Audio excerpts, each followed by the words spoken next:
जय झूलेलाल। अॼु मां तव्हांखे ॿुधाईंदसि मांग महीने जी कथा जो अध्याय 15। हिन अध्याय खां पहले मां 14 अध्याय अपलोड करे चुकी आहियां। तव्हां हिन अध्याय खे ॿुधण खां पहले उहे 14 अध्याय बि ज़रूरु ॿुधजो। अचो त ॿुधूं अध्याय 15। त तव्हां सभई प्रेम सां चओ, श्री लक्ष्मी नारायण भगवान जी जय, श्री कृष्ण भगवान जी जय। महाराजा दिलीप चवण लॻो त हे वशिष्ठ, कृपा करे ॿुधायो त उहे 5 ई कन्याऊं केरु हुयूं ऐं मुनि पुत्र केरु हो? हुननि खे श्राप छो मिलियो? लोमस ऋषिअ उन्हनि जो उद्धार कीअं कयो? इहा समूरी वार्ता ॿुधाए मुंहिंजो संशय निवृत्त करियो। वशिष्ठ मुनि चवण लॻो त हे राजन, हिकिड़ा 5 गंधर्व हुआ, तन खे 5 कन्याऊं हुयूं। सुख संगीती गंधर्व जे कन्या जो नालो प्रमोदनी हो। सुशील गंधर्व जे कन्या जो नालो सुशीला हो। स्वर देवी गंधर्व जे कन्या जो नालो ससुरा हो। चंद्रकांत गंधर्व जे कन्या जो नालो तारा हो। सुप्रभा गंधर्व जे कन्या जो नालो चंद्रिका हो। हे राजन, उहे 5 ई कन्याऊं हिक जहिड़ियूं, हिक सरतियूं, ॼण त हिक ई उमिरि जूं हुयूं। चंद्रमुखी चंद्रमा जे अमृत समान अखियुनि खे आनंद ॾींदड़ ऐं मन खे मोहींदड़ रूप ऐं गुलनि जी खाण हुयूं। 5 जो पाण में घणो प्रेम हो। हिकिड़े ॾींहुं 5 ई कन्याऊं घुमण लाइ गॾिजी निकितियूं। घुमंदियूं फिरंदियूं हिकिड़े महासुंदर वन ते अची पहुतियूं, जिते बिल्कुलु महासुंदर मिठे पाणीअ जो तलाउ हो। 5 ई ॼणियूं हुन तलाब जे कंठे ते वेही मृदंग, बीन ऐं ॿिया साज वॼाए नाच गाना करण लॻियूं। ॾाढे आनंद में अची मधुर सुर आलापण लॻियूं। मंझंदि जे वक़्तु हुन तलाब ते हिकिड़ो मुनि पुत्र सनानु करण लाइ अची पहुतो। ब्रह्मचर्य ऐं तपस्या जे बल करे हुन जो चहिरो सूरज जे चिमकंदड़ तिरविरनि खां बि वधीक चिमकी रहियो हो। हुन जो अहिड़ो तेज ॾिसी 5 ई सहेलियूं पाण में चवण लॻियूं त वाह वाह, कविता सुंदर स्वरूप वारो सुहिणो ई बाल आहे। अंग अंग अजीब हिन जो, लिंग लिंग बि लाल आहे। आयो लही अर्श तूं, सूरज जो थाल आहे। कुदरत असांजे कातिर कहिड़ो कमाल आहे। मुखड़ो संदसि मनोहर चंद्र जे मिसाल आहे। रोशन रुआब ते ॼण छिणकियल गुलाल आहे।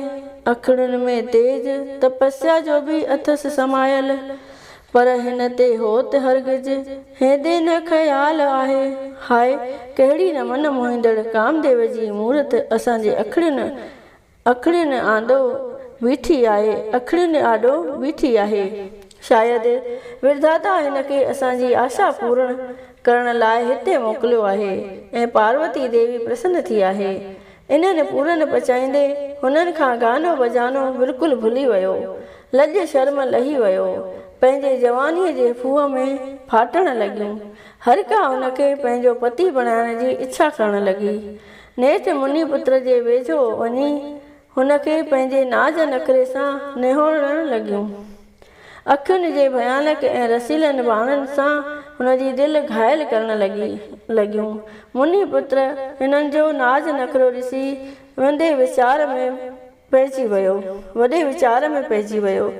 प्यारा प्रेमी पढ़ंदड़ो, ॾिसो काम कहिड़ो न बलवान आहे, जंहिंजे नशे में पशु पखी ऐं मानुष्य राति ॾींहं चिकना चूर था रहनि। इहो कामदेव वॾनि जोगीश्वरनि जे तप में विघ्न विझी हज़ारनि वरहनि जो तप हिकु साथ में बिगाड़े थो छॾे। सियाणनि खे अंधो बणाईंदो आहे। ब्रह्मा जहिड़ा सतपुरुष बि इन्हीअ भुलाए में बदनाम थिया। 4 वेद, 6 शास्त्र ऐं 18 पुराण पढ़ियल रावण बि फ़क़ति पर स्त्रीअ ॾांहुं निहारण करे साल ब साल बदनाम थी रहियो आहे। कंहिं कविअ सच चयो आहे त भॼन राग पीलो आहे। काम वॾो बलवान अध्यूं, मेटे नाव छॾे निशान अध्यूं। आहे काम वॾो बलवान अध्यूं, गोलियूं हणी गिरनार ताईं काम केरे थो छॾे, जोगीश्वर जो जल्द ई नालो निबेरे थो छॾे, करे बेशक तो बदनाम आदियूं, जोग खां जोगी भुलाए थो करे भोरे भसम, पर पाण न प्रगट करे कूड़ो खणे हिकदम कसम, चिटे नीह संदे निशान अदियूं आहे, काम वॾो बलवान अदियूं, ब्रह्मा खे पुत्रीअ जे पुठियां हिन रुलायो दर बदर, ज्ञान ऐं भगतीअ भुलाए थो बणाए बेख़बर, छुटियो तीर मंझि त कमान अदियूं, सियाणनि खे अंधो इहो बेशक बणाए थो छॾे, संत ऐं साधू समें ॼण घोट खाए थो छॾे, पटे पापी छॾे थो पाण अदियूं, हेमा जपे हर नाम खे, जंहिं पाप खां पासो कयो, सो खेप वियो हिकदम खटी, सतसंग में पासो कयो, जाते आहे गुरनि जो त ज्ञान अदियूं, आहे काम वॾो बलवान अदियूं। प्रेमी पढ़ंदड़ो ईश्वर जी माया ॾाढी प्रबल आहे, कहिड़ो बि धीरजवान पुरुष छो न हुजे, पर हिकु दफ़ो जंहिं वक़्तु सुंदर स्त्रीअ जे बाणनि जो तीर लॻेसि थो, तंहिं वक़्तु कहिड़ो बि मुनि महात्मा छो न हुजे, हुनजो धीरज हिकदमि छुटी थो वञे। स्त्रियुनि जो संग जहर पीअण खां बि वधीक दुखदायक आहे। इहे चंद्रमुखियूं विशाल नेत्रनि वारियूं कारियूं नांगड़ियूं पुरुष जे मन खे मोहण लाइ जादूअ खां बि वधीक असर थियूं रखनि। कबीर साहब चयो आहे, कबीर नागिन से नारी बुरी, झिमक झिमक सिर खाए, नागिन खट ते ना चढ़े, नारी खट बैठे सिर खाए, नारी से नागिन भली, मती को लागे अंग, रावण जैसे जल गए पत नारी के संग। मुनि पुत्र दिल में ख्याल करण लॻो त हिन वक़्तु मुंहिंजो ब्रह्मचर्य व्रत धारण कयल आहे, तंहिं करे स्त्री जो मुंहुं ॾिसण बि पाप आहे।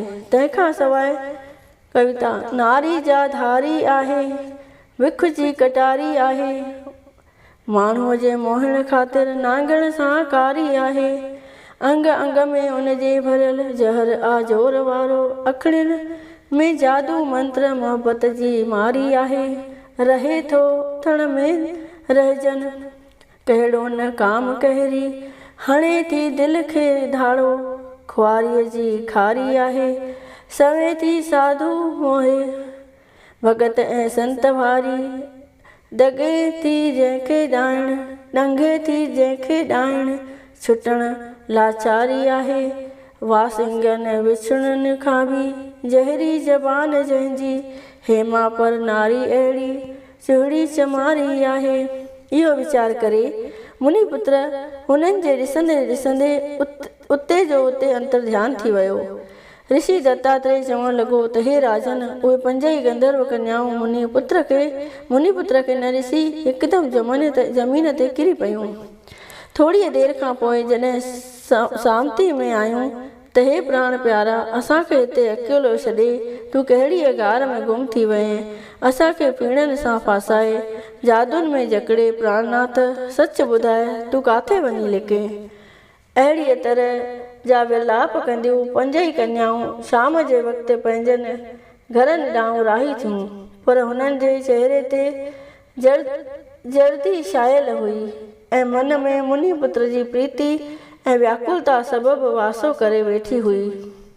हुननि जी अहिड़ी हालत ॾिसी माताऊं हुननि खां पुछणु लॻियूं त हे बचड़ियूं, तव्हांजी अॼु हीअ हालत छो थी आहे? सच सच ॿुधायो त तव्हां सां कहिड़ी वेदन थी आहे।